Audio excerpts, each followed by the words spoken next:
I didn't, thinking I can get away with it, and got, oh, what are you doing? Why aren't you over here today? I don't know.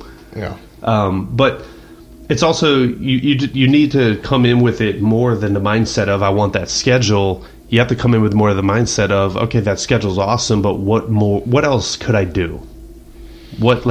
How can I give back? Yeah. I don't want to forget where I've come from. What can I do to make this better? Absolutely.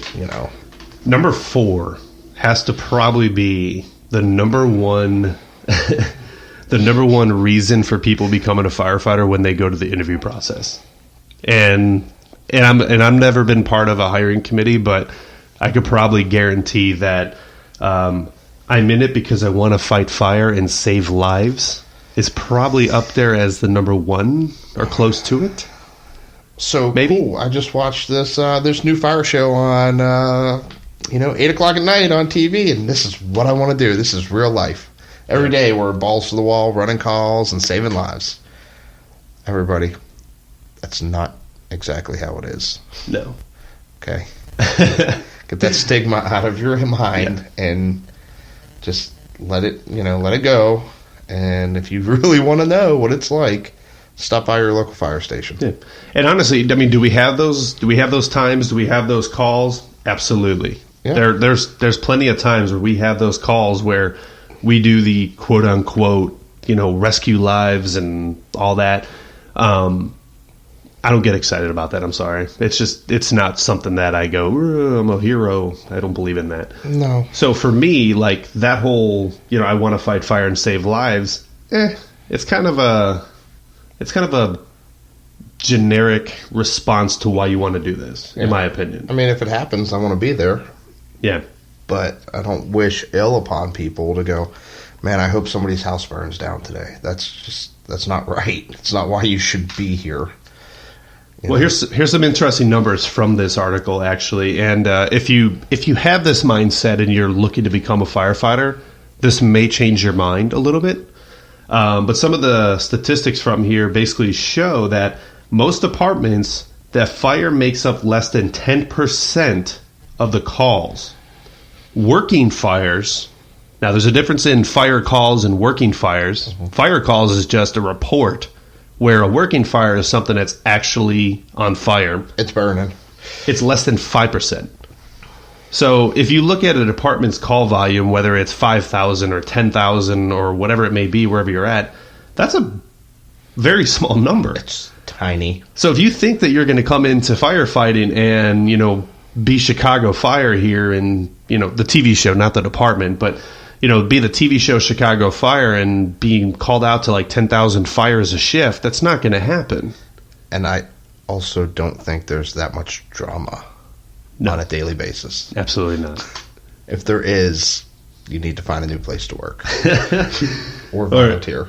Yeah, if there is too, I think a chief needs to get involved and deal with some of that drama because it's a lot of drama. Oh, way too much. At least there's no baby mama drama in there. Ain't nobody got time for that. No. But you found something else, though, for our podcast. I'm trying to find it right now. I lost it. It's called Becoming a Firefighter, 10 Must-Do Things from FireRescue1.com. So I'm going to encourage you to really pay attention to these because these must-dos, these are... This is not even us speaking from our own personal experience. This is, honest to God, the 10 biggest things that are going to hold you back.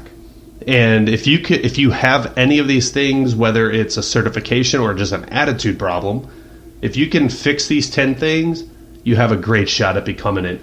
And we talked about it is becoming an EMT. Yep. That is a huge, huge thing for a lot of departments. Like I said, in Illinois, most departments, you had to be a paramedic just to even get hired or even take the test. Yeah. I couldn't even apply for a department unless I had a paramedic certificate. Mm-hmm. And most places, it said in this article and the other one that 70% of the calls are medical. So it's not like you're having to... It's not like you're not going to use it. Absolutely. And it's not saying that you're not going to get it. You're not going to not get a job because you don't have it. But a lot of departments require it, and even if they don't require it, having that EMT license is going to make you stand out. Because one, it does two things. It kind of shows that fire department, one, you've taken the initiative to want to get a job in this career, but it also kind of, for them, it's dollar signs. Yeah. They're saving some money. They don't have to send you to school anymore. So it's a big benefit for them. Yeah, because EMT class, if you're not already an EMT or medic, is very difficult. The fire service, go through a recruit school or go through fire training is, I don't want to call it easy, but it's not as difficult as doing that EMT. That's a lot of information and a very quick pace most times. Yeah. And so one of the interesting numbers from this article that I found is that 90% of the fire departments out there require you to have EMT. So out of those 1.1, well, sorry, there was only about 30,000 departments. My bad. I was thinking of firefighters. But almost 30,000 departments nationwide, 90% of them require an EMT. That's a huge number. And this article is from 2010.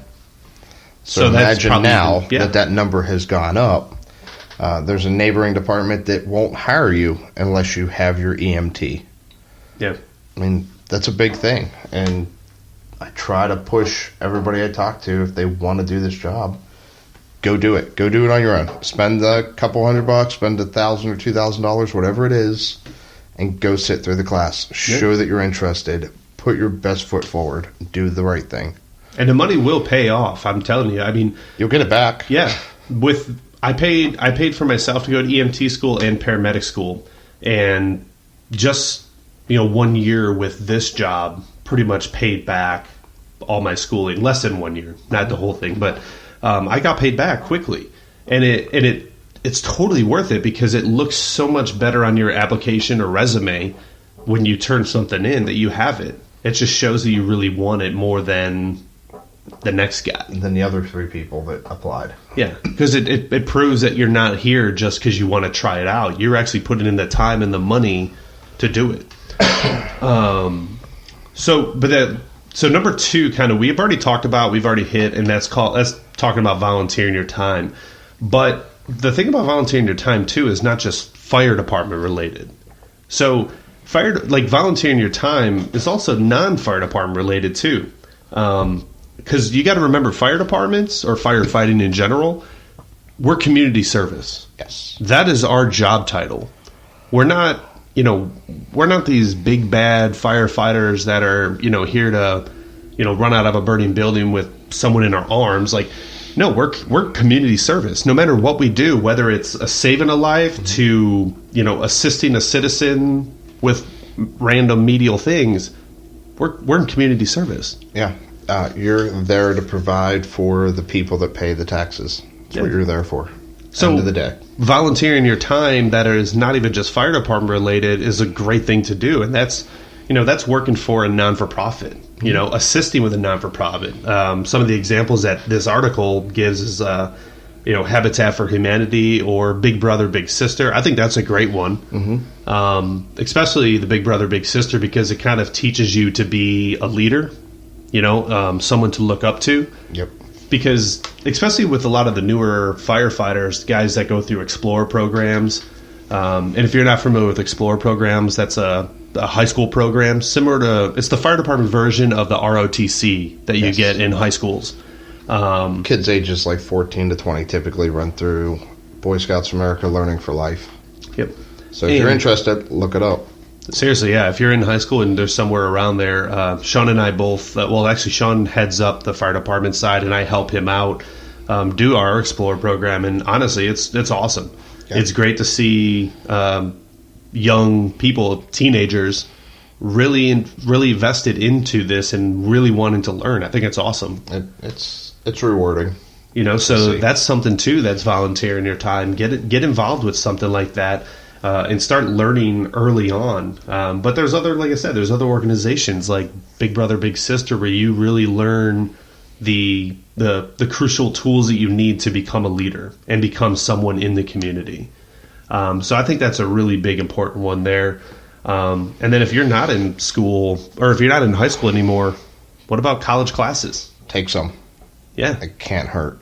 I can guarantee you that pretty much almost any community technical college or whatever it may be that's in your area, I'm fairly certain that they probably have some sort of fire department classes that you can take. More than likely. There's probably a school or somewhere that you can take something. Yeah. Most schools in an area, at least one will offer EMTs. So it's not a fire technology class, but it's definitely going to help you out and for that. And fire classes you can take, or just do your core classes. There's enough online universities now that you can go to and work it that way. Most places are starting to require at least an associate's, if not higher. And most places to promote are requiring at least an associate's or higher to promote.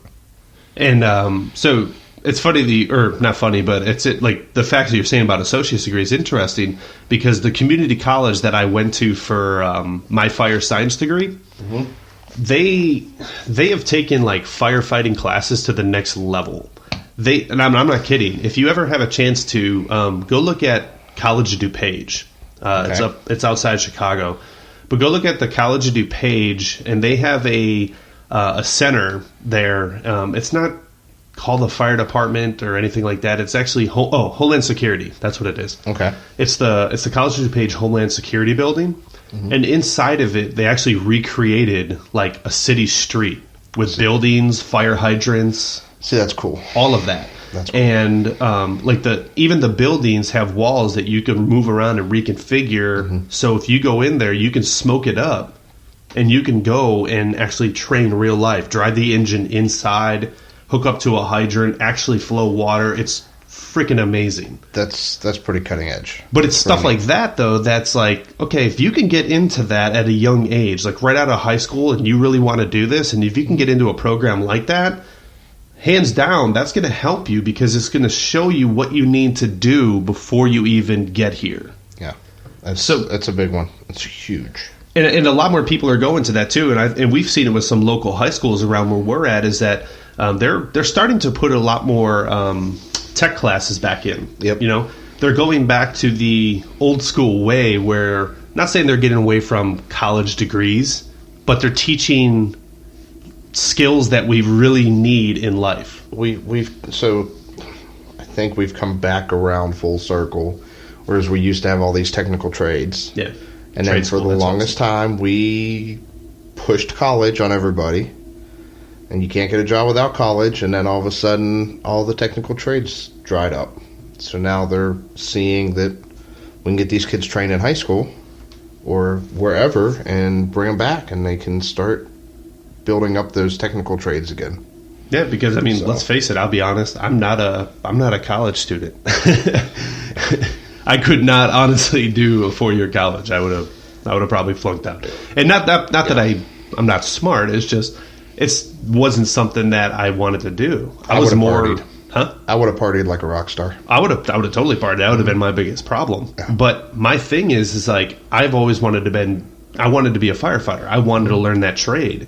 And because firefighting really is a trade. And while I was going and working as a firefighter part-time, my friends are going off to college, and honestly, a lot of them are not even using the degrees that they went to school for. Like, they're not. Pay all that money to not use your degree. Yeah. And so it's not like a pointing at you, haha, type of thing, but it is one of them. It's like, you don't need that college, and I'm really happy to see that trade schools are really starting to make a comeback, and programs like this are really coming back as well. But let's move on to a couple more of them, just so we don't waste too much time just talking about school. But school is a huge one. This one, I think, is probably the most important, and that's maintaining a clean background and lifestyle.